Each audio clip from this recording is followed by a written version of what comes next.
चलिए जानते हैं हरियाणा की 25 बड़ी खबरों को सिर्फ 10 मिनट में। लेकिन उससे पहले वीडियो को लाइक और चैनल को सब्सक्राइब जरूर करें।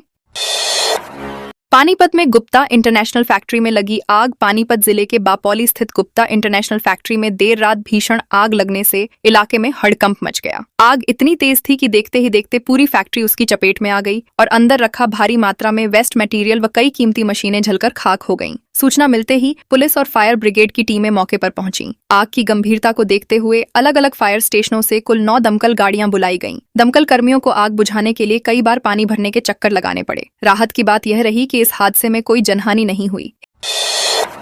हिसार के मंदिर में बाउंसरों ने श्रद्धालुओं को पीटा। हिसार जिले के बरवाला स्थित शक्तिपीठ बनभौरी माता मंदिर में श्रद्धालुओं और बाउंसरों के बीच विवाद के बाद मारपीट की घटना सामने आई है। बताया जा रहा है कि मंदिर परिसर में भीड़ के दौरान कुछ लोगों को बाहर निकालने को लेकर धक्का मुक्की शुरू हुई, जो बाद में झगड़े में बदल गई। इस दौरान महिला और बुजुर्ग श्रद्धालुओं के साथ भी धक्का मुक्की हुई। घटना का वीडियो भी सामने आया है, जिसमें बाउंसर लोगों को खींचते नजर आ रहे हैं। हंगामा बढ़ने पर पुलिस को स्थिति संभालनी पड़ी। मंदिर प्रशासन का कहना है कि कुछ युवक जबरन अंदर घुस आए थे, जिससे विवाद की स्थिति बनी।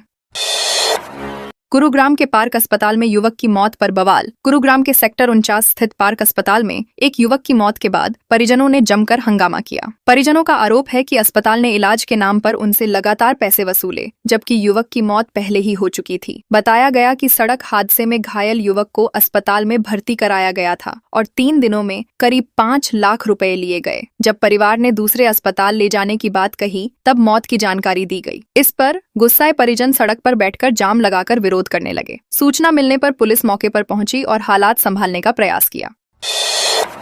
कुरुक्षेत्र में राइस मिल की फिजिकल वेरिफिकेशन पर सवाल। कैथल जिले में डिजिटल क्रॉप सर्वे की जमीनी हकीकत जानने के लिए डीसी अपराजिता खुद खेतों में पहुंची। उन्होंने कुलतारन और उझाना गांव का दौरा कर रबी फसलों की गिरदावरी की जांच की। इस दौरान उन्होंने राजस्व अधिकारियों के साथ खेतों में उतरकर पटवारियों द्वारा की जा रही एंट्री का निरीक्षण किया और खुद भी कई एकड़ की जानकारी ऐप में अपलोड की। अधिकारियों को निर्देश दिए गए कि तय समय सीमा में सर्वे पूरा किया जाए, ताकि किसानों को योजनाओं का लाभ मिल सके। इस पहल से प्रशासनिक कार्य प्रणाली में पारदर्शिता और सटीकता लाने का प्रयास किया जा रहा है। सोनीपत में 400 साल पुराने मंदिर में उमड़ी भक्तों की भीड़। सोनीपत जिले के गांव चिटाना स्थित मां चिटाने वाली का प्राचीन मंदिर आस्था का प्रमुख केंद्र बना हुआ है। करीब 400 साल पुराने इस मंदिर में नवरात्र के दौरान 2 दिवसीय विशाल मेले का आयोजन किया गया, जिसमें सप्तमी और अष्टमी पर लाखों श्रद्धालु पहुंचे। दूर दराज से आए भक्तों ने लंबी कतारों में लगकर माता के दर्शन किए। मान्यता है कि मंदिर में स्थापित माता की मूर्ति कई सदियों पहले गाँव के तालाब से प्राप्त हुई थी। इस धार्मिक स्थल से जुड़ी आस्था और चमत्कारी घटनाओं की कहानियां श्रद्धालुओं को यहां खींच लाती हैं। प्रशासन ने भीड़ को देखते हुए सुरक्षा और व्यवस्था के विशेष इंतजाम किए। पानीपत में अमेरिका भेजने के नाम पर 1.5 करोड़ हड़पे। पानीपत में विदेश भेजने के नाम पर ठगी का बड़ा मामला सामने आया है। जाटल रोड के एक युवक और उसके 2 दोस्तों से अमेरिका भेजने का झांसा देकर करीब 1 करोड़ 50 लाख रुपए हड़प लिए गए। पीड़ित अमन ने अपने ही गांव के दोस्त अभिषेक और उसके पिता पर धोखाधड़ी का आरोप लगाते हुए पुलिस में शिकायत दी है। अमन के अनुसार आरोपी ने अपनी ऊंची पहुंच का दावा कर विदेश भेजने का भरोसा दिलाया था। इसी झांसे में आकर तीनों ने पैसे दे दिए, लेकिन बाद में उन्हें धमकियां मिलने लगीं। पुलिस ने मामला दर्ज कर जांच शुरू कर दी है। चंडीगढ़ में व्यक्ति के खाते से 3 लाख निकाले। चंडीगढ़ में ऑनलाइन बैंकिंग फ्रॉड के एक मामले में साइबर सेल ने बड़ी कार्रवाई करते हुए एक आरोपी को कोलकाता से गिरफ्तार किया है। आरोपी ने कमीशन के लालच में अपना बैंक खाता और सिम कार्ड ठगों को उपलब्ध कराया था, जिसके जरिए पीड़ित के खाते से 3.60 लाख रुपए निकाल लिए गए। पुलिस ने आरोपी के खिलाफ भारतीय न्याय संहिता की विभिन्न धाराओं में केस दर्ज किया है। जांच में सामने आया कि उसके खाते का इस्तेमाल ठगी की रकम ट्रांसफर करने में किया गया। पुलिस अब इस गिरोह के अन्य सदस्यों की तलाश में जुटी हुई है। चंडीगढ़ में तांत्रिक मौलवी बनकर 40 लाख ठगे। चंडीगढ़ में लोगों को झांसा देकर ठगी करने वाले गिरोह के एक और आरोपी को पुलिस ने गिरफ्तार किया है। आरोपी खुद को तांत्रिक और मौलवी बताकर मानसिक रूप से परेशान महिलाओं को डराता था और उनसे पैसे व सैनिक गहने ऐंठता था। जांच में सामने आया कि आरोपी के बैंक खाते में ठगी के जरिए करीब 18.43 लाख रुपए ट्रांसफर किए गए थे। पुलिस ने उसके पास से मोबाइल फोन और ATM कार्ड भी बरामद किया है। इस मामले में कई धाराओं में केस दर्ज कर जांच आगे बढ़ाई जा रही है। पुलिस का कहना है कि गिरोह के अन्य सदस्यों की भी तलाश जारी है। नारनौल की मंडी में सरसों की प्राइवेट खरीद शुरू। महेंद्रगढ़ जिले की नारनौल अनाज मंडी में सरसों की आवक शुरू हो गई है और किसान अपनी फसल लेकर मंडियों में पहुंचने लगे हैं। अभी सरकारी खरीद शुरू नहीं हुई है, लेकिन व्यापारियों ने निजी स्तर पर खरीद शुरू कर दी है। किसानों के अनुसार उन्हें फिलहाल करीब 6,600 रुपए प्रति क्विंटल तक का भाव मिल रहा है, जिससे वे संतुष्ट नजर आ रहे हैं। बताया जा रहा है कि 28 मार्च से सरकारी खरीद भी शुरू होने की संभावना है। क्षेत्र में सरसों की अच्छी पैदावार हुई है, इसलिए मंडियों में धीरे धीरे फसल की आवक बढ़ने लगी है। गुरुग्राम में अवैध कब्जों को लेकर मॉल को नोटिस। गुरुग्राम के सेक्टर 66 स्थित अरबाना मॉल में अवैध कब्जों और अनधिकृत निर्माण के मामले में डीटीपी विभाग ने सख्त रुख अपनाया है। मॉल ऑपरेटर जेंटल रिलेटर्स को शो कॉज नोटिस जारी कर जवाब मांगा गया है। मुख्यमंत्री उड़नदस्ता टीम के निरीक्षण में पाया गया कि कॉमन एरिया में बिना अनुमति 10 से 12 अस्थायी दुकानें संचालित हो रही हैं, जिनसे किराया भी वसूला जा रहा है। इन दुकानों में स्ट्रीट फूड स्टॉल शामिल हैं। इसके अलावा एक एटीएम भी बिना अनुमति स्थापित मिला। विभाग ने स्पष्ट किया कि नियमों का उल्लंघन करने पर आगे कड़ी कार्रवाई की जाएगी।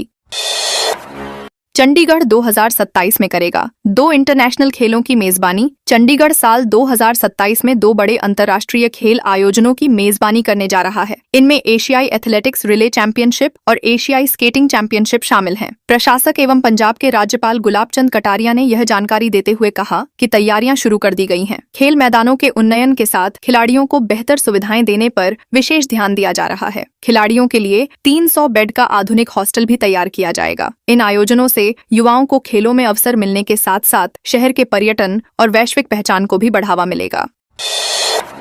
रेलवे ने चयन के बाद भी नहीं दी ज्वाइनिंग। रेलवे भर्ती में चयन के बावजूद ज्वाइनिंग न मिलने के मामले में central administrative tribunal Chandigarh bench ने बड़ा फैसला सुनाया है। ट्रिब्यूनल ने उम्मीदवार की उम्मीदवारी रद्द करने के आदेश को अवैध ठहराते हुए रेलवे को उसे पुनः नियुक्ति देने के निर्देश दिए हैं। हिसार निवासी उम्मीदवार ने ग्रुप डी पद के लिए परीक्षा, मेडिकल और डॉक्यूमेंट वेरिफिकेशन पास किया था और उसे नियुक्ति पत्र भी मिला था। बावजूद इसके उसे ज्वाइनिंग नहीं दी गई। ट्रिब्यूनल ने रेलवे को 12 सप्ताह के भीतर पूरी प्रक्रिया पूरी करने का आदेश दिया है।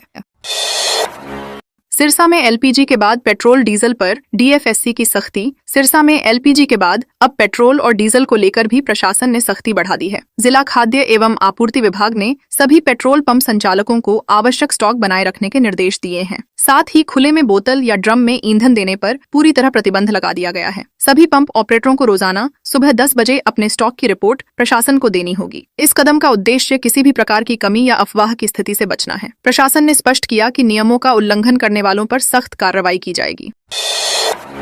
पंजाब यूनिवर्सिटी के प्रोफेसर की जमानत याचिका खारिज। पत्नी की हत्या के आरोप में जेल में बंद पंजाब यूनिवर्सिटी के प्रोफेसर बीबी गोयल को कोर्ट से राहत नहीं मिली है। डिस्ट्रिक्ट कोर्ट ने उनकी जमानत याचिका खारिज कर दी है। कोर्ट ने माना कि मामले में गंभीर आरोप और पर्याप्त साक्ष्य मौजूद हैं। यह मामला नवंबर 2021 का है, जब उनकी पत्नी का शव संदिग्ध परिस्थितियों में घर से मिला था। लंबे समय तक जांच के बाद पुलिस ने 2025 में आरोपी को गिरफ्तार किया था। नार्को टेस्ट और अन्य वैज्ञानिक जांचों के आधार पर कार्रवाई की गई थी। कोर्ट ने फिलहाल जमानत देने से इनकार कर दिया है।